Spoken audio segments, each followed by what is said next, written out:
Oh, hello. Yeah. This week we're talking about Last Night in Soho. Happy Halloween! Happy Halloween! I'm Sam. And I'm John, and it is my last night in Soho because.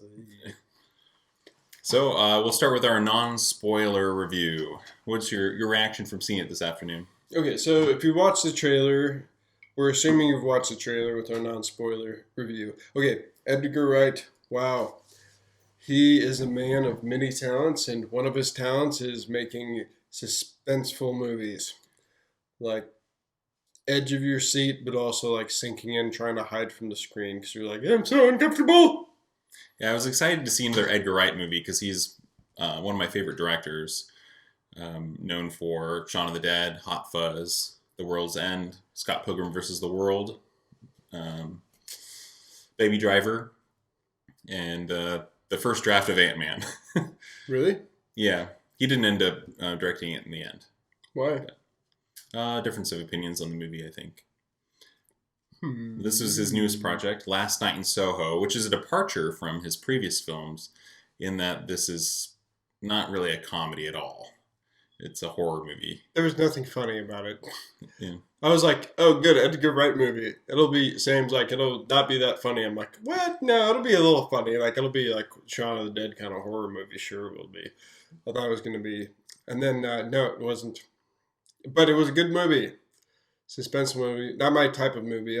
Don't search these things out. I don't go to the horror section of Hulu or Apple TV. Yeah, I'm not typically a horror fan. I think Cabin in the Woods is a good movie. It's a deconstruction of some kinds of horror movies. I love Jaws. I like monster movies. I bet Jaws would love you too. Eat you up like a snack. Um, Are you dressed up as Smokey the Bear for Halloween? no, no. This is my lazy costume that I put together for a Halloween party. I have Dipper Pines from Gravity Falls, which unintentional deep cut because this is the hat that he wears in just the pilot, and at no other point of the show. But You gave away the Easter egg. We could have had a free giveaway. Yeah, so I distracted you. yeah, so saying horror is not usually my thing, but I saw this because I think Edgar Wright is a great director. He's one of those directors that make me love movies, and it's clear that he loves movies also, like a Guillermo del Toro or Quentin Tarantino. He's not a director like they have different styles, but in the sense that you get the sense from their movies that they really like movies. Yeah, you can. They live, breathe, eat, and poop movies. They've taken stuff and digested, and Edgar Wright, we were talking about before, has the beautiful jump cuts, or not jump cuts, yeah, it's jump cuts. They're Yeah, rhythmic. he's a very rhythmic Rhythmic. editor.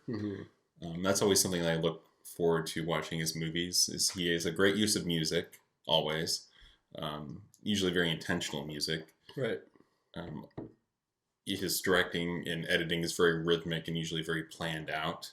I noticed in this movie, there's a scene near the beginning in the main character's bedroom with the light outside her window. It's flashing different colors, Mm-hmm. and it's in time with the music. Oh, yeah, that was well Yeah. done. Which that sort of thing can be a distraction sometimes, but I think he's very good at making the music live in the world. And oftentimes in his music, the music is part of the world as well.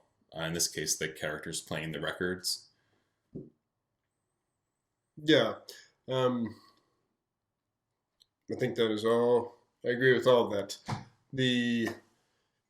I didn't have any effects in this movie that jarred me out of the story. So it is engaging.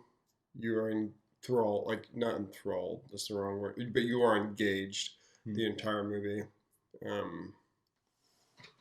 So you're engaged the entire movie. It's a ride. It's a ride. You're going on a ride, and it starts out happy. So we're gonna get into spoilers. Spoilers. Yeah. Well, before we get to spoilers, though, is this a movie that you would recommend? What I So recommend for the viewer who's watching this, wondering if they should go see this movie, is it one that you're happy that you saw and you think that other people will like, whether whether they like horror movies or whether they don't? Okay. Actually, I think labeling it a horror movie is incorrect. Oh, okay. Though it is frightening at times, especially one jump cut. I think it's called the jump cut. I don't think that would think to. Yeah, I'm trying to think. A jump cut is when you jump to another situation in the same scene or in a different scene. I lost it. But yeah. Anyway, I think it's described, when you have a shot of somebody and then it like jumps closer to them in the same scene. Okay, well, but anyway, I know what you mean, like a sudden cut of some kind. Yeah, so that's actually, yeah, because, well, okay, here's the classic example. Somebody's looking in the mirror, and then they look down, and you look down with them, like the camera or something, and then you look back up, or it snaps back up, and there's, behind them or whatever. So, there was a couple things that made me... whoa, and my heart kind of sped up real fast. It's very scary, and you feel like the character at times. So he did a really good job drawing you into the characters, and then he just had like a spiel of good actors. Who's that guy that's Doctor Who, and also Matt Smith. Smith. Yeah, I love Matt Smith. Matt Smith's a fantastic actor. I hold him in high regard as an actor. Anyway, I don't know about him otherwise, but. Besides that, did you have anything else you wanted to jump into before we started spoiling? This would be a movie that I would recommend. Oh, right. I didn't even answer the question. Would you like to? Go ahead. So to answer your original question, yes, I would. But I wouldn't be like, you gotta go see this. It's like the best movie ever. I think it's a good movie, but it's not my kind of movie. If you're a young woman going off to college, it'd probably scare the hell out of you to some degree. But also, he did a good job of... Well, I'm not going to get into that. Okay. Answer. So you'd recommend it with caveats, not necessarily your type of movie. I'm not going to be an advocate for it. Like, oh yeah, I saw that. I thought it was pretty good, but it's not like... You've got to go see this movie. It's a really good movie. I just saw this movie. Like, it's not something I'll bring up in conversation with my friends. Like, time I see them, like, you got to go watch this movie. It's like, I enjoyed it. It was a good movie. And it could also be part of my mood today because I don't have a bad mood, but I've just been stressed. So it was like, I walked in stressed, and then I walked out like, oh my God, I'm so stressed. Yeah. So this is it's a stressful movie. It's a tense movie. Mm-hmm. It's an unsettling movie. That's a better adjective. It's unsettling. So I love Edgar Wright. This fits very well with his other movies, but it's also quite a bit different than his other movies. So would you recommend it to somebody? I would recommend it. What would you say? If you don't like horror and gore, you probably aren't gonna like it. Not to give anything away, but it's not like oversaturated. It's kind of no, it's not like it's I don't know. I don't watch a lot of horror movies, so if you have trouble genres, trouble going in the basement by yourself because you think that there's things down there, you might want to reconsider it. So I thought it was a really good movie. Let's get into spoilers now, so we can talk about it in more detail. Sure. But yeah, so spoilers now.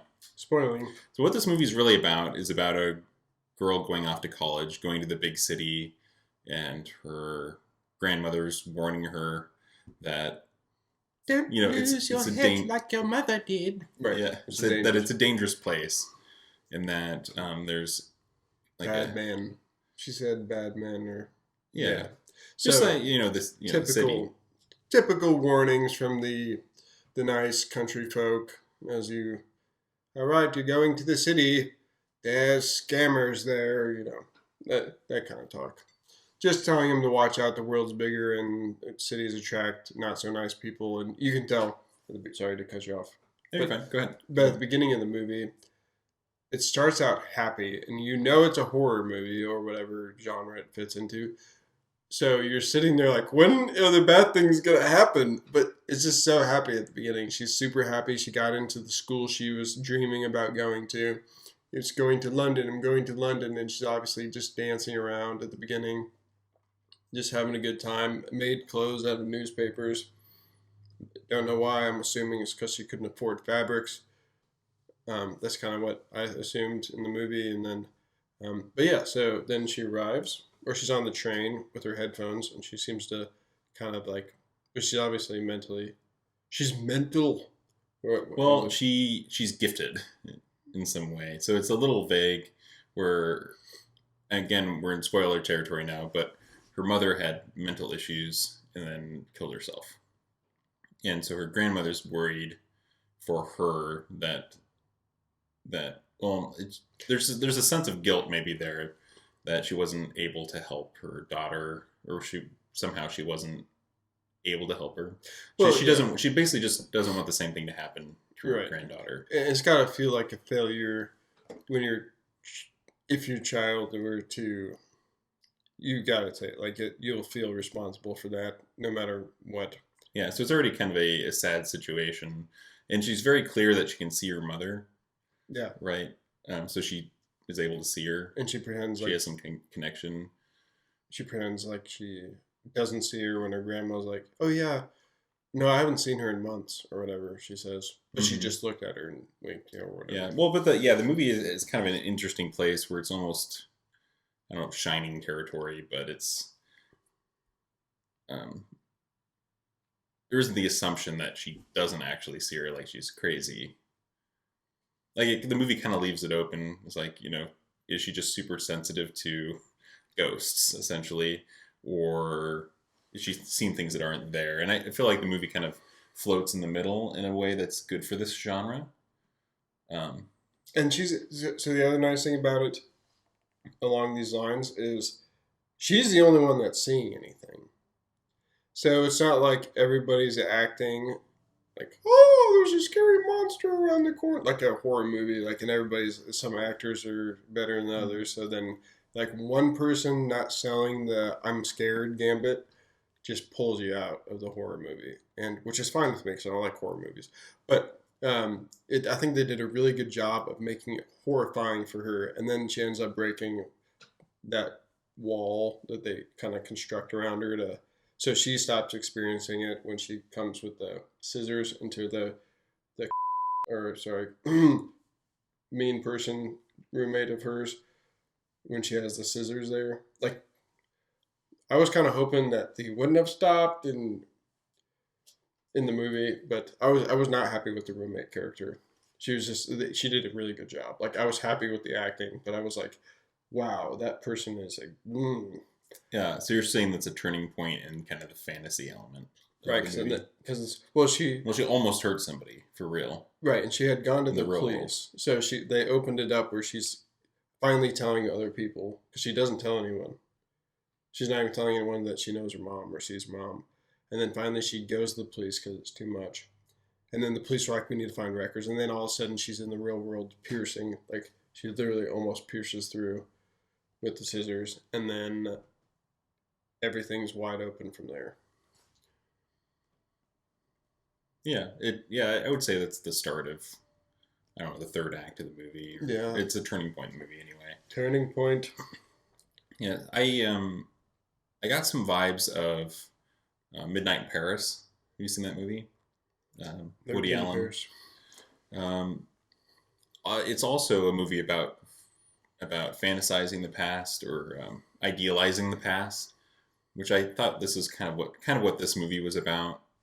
She wants to be a fashion designer because, she has it runs in her family, right? Her mother and her grandmother are interested in fashion. There's that element. And she loves the music of the 60s. Early in the movie, she says that if she could be anywhere in the world, she'd be in London in the 60s. And then, boop, I'm in London in the 60s, and then it's a nightmare. Exactly, yeah. So like Midnight in Paris, or like there was another one. It seems like the lesson is, kind of the good old days don't exist in a way. I don't know. That's a little simplistic, but The good old yeah. days when you could just be a whore and then murder your pimp and all the people you slept with.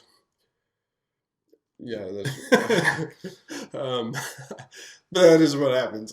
But I thought, like, when I saw the trailer, so we had gone to see Dune, and they had Mhm. showed the trailer, and then once that character, the old guy that you think's the bad guy, was shown the first Again, time. spoilers.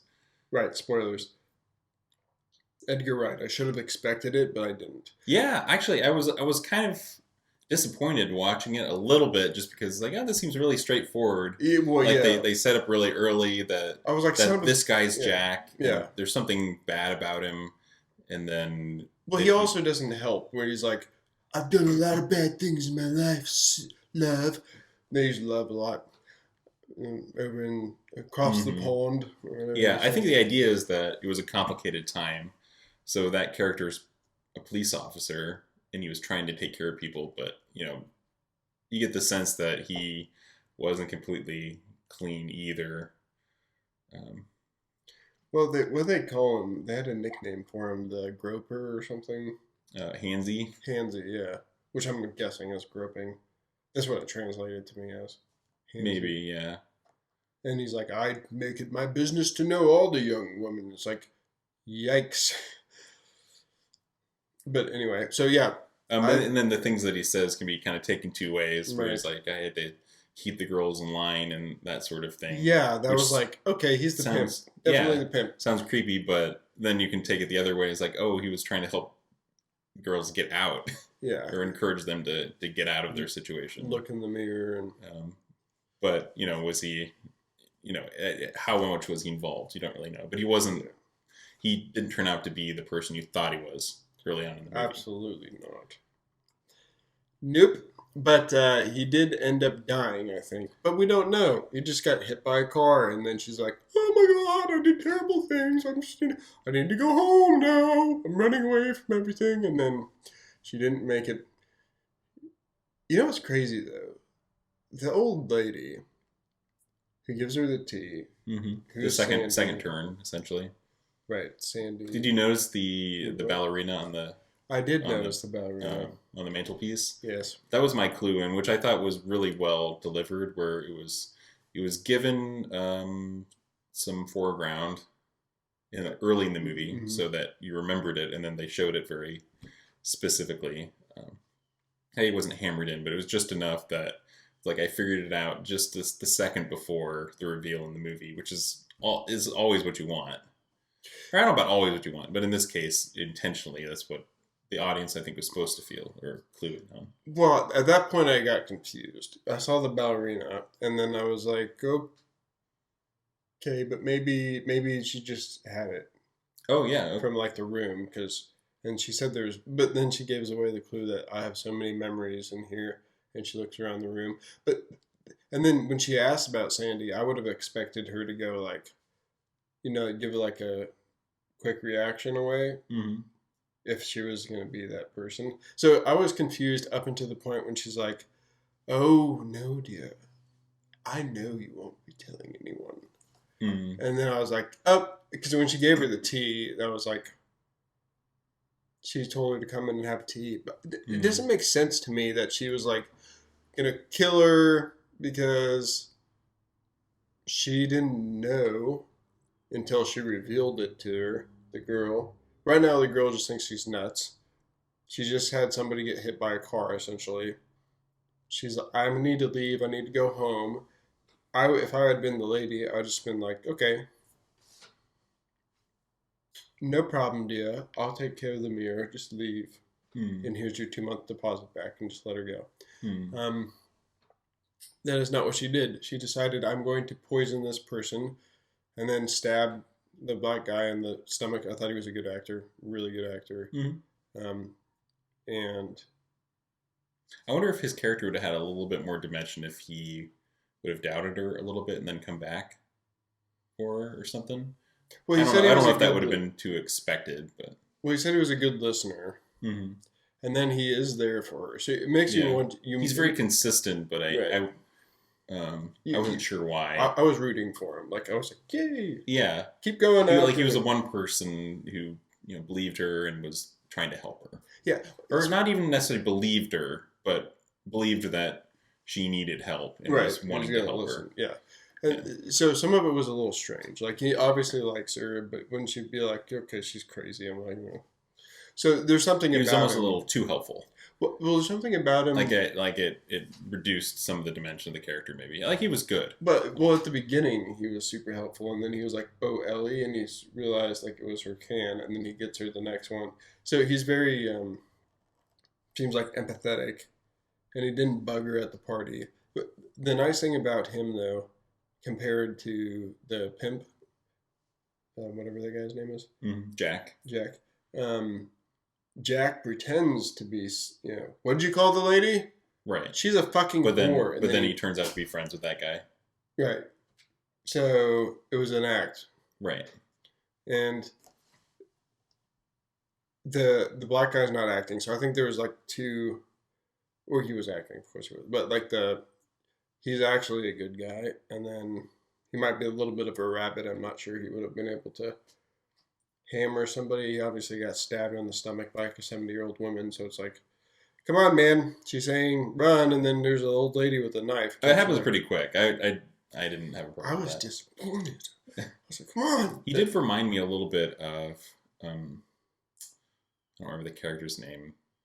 Is it Deborah from Baby Driver? I don't know. No, didn't watch. I haven't seen Baby Driver. It's really good. But similarly, it's a love interest character who is very, very thoughtful and very understanding immediately and always. So I wonder if that's an Edgar Wright thing. I mean, it's also makes it simpler. Yeah. And you're in a good way. Because I was rooting for that. Like a dependable character. Somebody, because she doesn't really have any other friends in the story other than her grandmother, but her grandmother can't help. Right. From afar. But he can. Until he gets stepped in. That's the part that like, yeah, you're gonna, if I don't come out in 15 minutes, come in and check on me. And then it's like, hey, I'm just coming in to check on her. She hasn't been out in 15 minutes. I know she warned me that, something could be going wrong, but I'm going to get stabbed in the stomach. I don't know. Again, that's not fair. Yeah, he didn't have any reason to suspect anything. No, it would have been fun if he had a little more agency, which is the same criticism I had with the character in Baby Driver. So I wanted that character to have more agency in the story. But it's also not his story. Right, so let's let him settle down into where he was, and we'll just accept it. But so the thing about, I didn't think the movie was bad. I thought the movie was good as like a piece of art. But again, I'm not going to go out and proclaim it to the world that it's something that you need to watch. If somebody's like, should I watch this? Is it good? I mean, yeah. Yeah. Where would I put it within the Edgar Wright movies? That's hard to do because it's not really like the other ones. It's the most similar to Baby Driver, tonally. I didn't know that he had directed Baby Driver, and I actually had seen it. I said no, and then I realized that you're not talking like an actual baby. You're talking about baby face guy that was driving for the house. So yeah, I don't know. It's definitely not my favorite. I like Hot Fuzz the best, I think. So it's, I mean, like trying to beat Hot Fuzz is good luck. At different points in time, different ones have been my favorite. So Hot Fuzz was the first one I saw, I think, and that one was my favorite. Yeah. Then, kind of over time, I preferred the. Seen Bad Boys 2. Yeah, over time, I preferred the simplicity of Shaun of the Dead. But I like Shaun of the Dead too. Yeah, I think my favorite might be The World's End. I like the attention to detail, and that one is a little bit more about something. It has more dramatic. I didn't like World's End as much as the other two. And it was the third one that's pretty common. Or I mean, it's not. It's like I think a lot of people would agree with you. Yeah, I really liked it, but I've kind of floated on different movies at different times, and I think they're all great. Yeah. I love Scott Pilgrim versus the World, and Baby Driver I thought was really good. And I think this one's really good too. Yeah, no, it's a fantastic movie. It'd be like looking at a piece of art and being like, well, I wouldn't buy it, but it is a fantastic piece of art. So that's kind of how I feel. That is my final take on recommendation. But anyway, so is there any last thoughts you want to unravel? Um, use of music was really good. The use of the past I thought was really good. Sometimes when characters are obsessed with the past or go into the past in movies and stuff, they can get very pastiche. That's not the right. I don't know if that's the right term. Pastiche? Well, like they hit all of the highlights of what you would expect. So if it's the 40s, there's Glenn Miller and very specific things. This felt like they were actually going to the 60s and it wasn't just Well, like a paint by numbers 60s. So- I don't know exactly what I'm trying to say. how would you compare it to? We just watched Back to the Future for fun. Oh, yeah, a yeah. couple days ago. So another movie, like, He's strumming the guitar. Johnny Be Good. So you're talking about like that's a little too much, or like no, I think that's good too. I think what I'm talking about is if like Elvis had showed up in the movie in Back to the Future, like he just walks by. yeah, it's Like I don't "Ooh, need Elvis." I don't need that. Yeah, and like you just said, some guy from the '40s, and I have no idea who you're talking about. So the '60s is far away now. It's like 80. Wait, I can't do math. Yeah, I can do math. 60 years old. No, I can't. Yeah, do it's math. like 61. Trying to think the events of the movie. At least 50 to 60 years. I don't remember if they say when what date it is. In the She movie. talks. No, they don't. I don't think Like so. mid to late 60s, right? Well, mid to late '60s, but even in the present time, there's a reference to one of the Kendall Jenner, the nasty roommates, like just recognized by the first name, like Kendall, or whatever her name is, and she's like, "What, Kendall Jenner?" Oh, I missed that. Maybe, yeah, because it's just like it's great. That character's horrible. Oh, the nasty roommate. Nasty roommate, just garbage. Yeah, I mean, those characters don't play a huge role except for to kind of isolate her and so that she gets her own place. That kind of starts the events of the story. But they're just kind of they're not like evil. They're just low level, kind of awful. Well, they're so brave. They're mean girls. Yeah, so brave. They're just stupid. Like the so brave girls are just dumb, and the other ones are super manipulative. Yeah, and but she's not like a mastermind. She's just. I would have liked to see her stabbed. Mean and selfish. I wouldn't have mind seeing her get stabbed, to be honest. Well, jugular cut and just let her bleed out on the floor, but no, that would have been bad, being violent. So, what did you feel about the end of the movie? The end of the movie. Mm-hmm. So it has a happy ending. So she, I thought it was interesting when the villain is revealed. No, meaning the woman that murdered all the guys, who were also bad guys. Yeah, they were great guys. So I didn't know how I felt about that. I thought it was a really interesting way to deal with it, where Eloise has compassion for her. It's I understand why you did. Like, it was wrong for her to murder all those guys, right? And you're gonna they like their ghosts tell Eloise to kill her. Right. She's like, I'm not going to do that. Yeah, because you're expecting her to be like, okay, and yeah. She says no. So yeah, she has compassion for her. She tries to save her. She tells her to live. Tells her to live. Right. So in a way, the movie is kind of about abuse. But it's not like preachy or anything. It's just it makes you feel. No, I don't think it was preachy. I think it was like the message is that she has compassion for this character who's gone through awful things and is trying to help and trying to encourage her to live, which is, to thrive beyond it.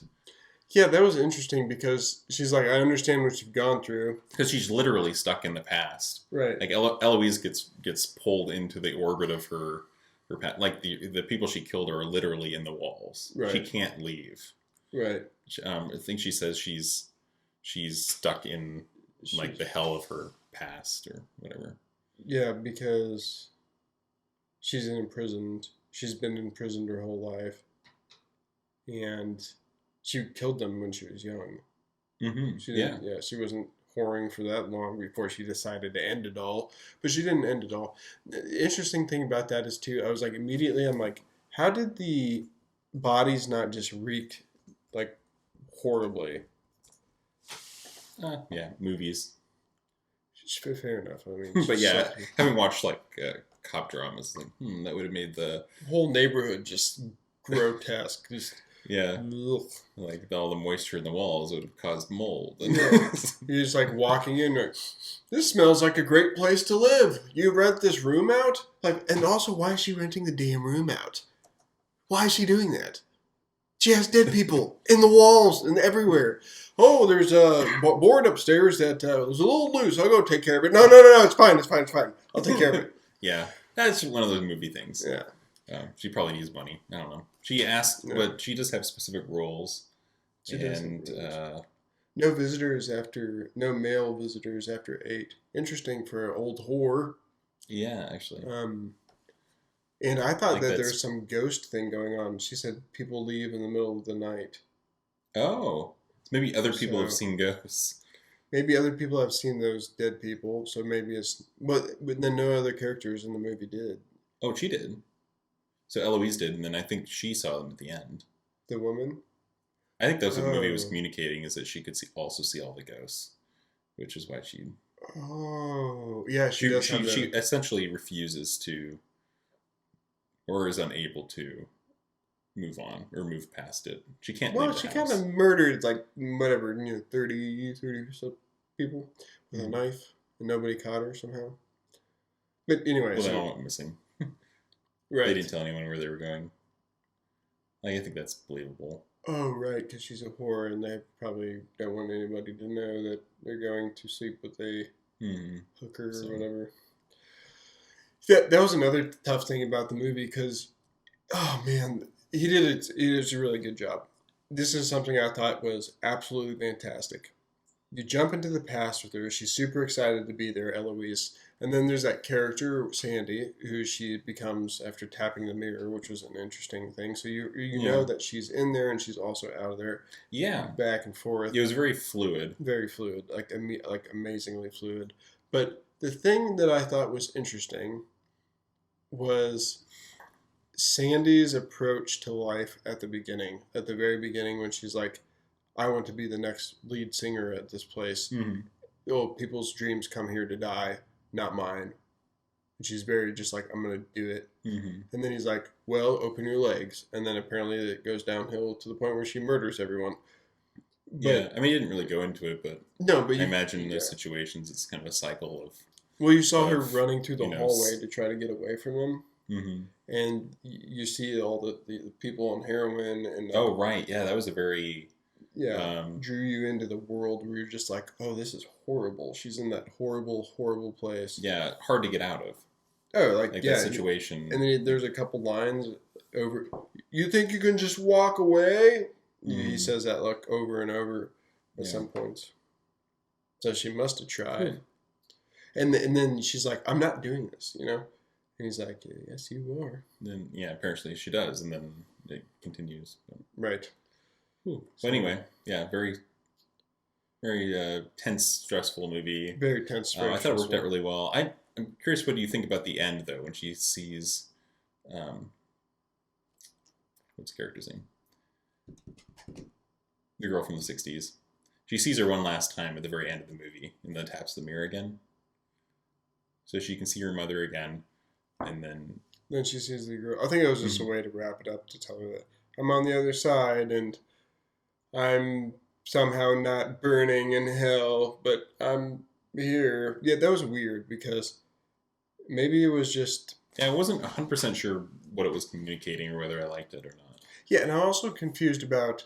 She does say, like, well, you saw me die there in their room because I left that past person and had, like, a Phoenix rebirth where she just becomes, like, the Avenger or something. But like, it doesn't make sense to me if she's seeing the past and she does see like landmarks and all this other stuff, and then but she sees incorrectly Jack stabbing Sandy. Right. So it's like, all right, so is this not reliable? I wish there were some more like unreliable parts of revisions. Yeah. Where it was just like, oh, some of this is kind of fractured, like fractals, where she can't tell exactly what's going on. Yeah, the rules of her seeing things wasn't 100% clear.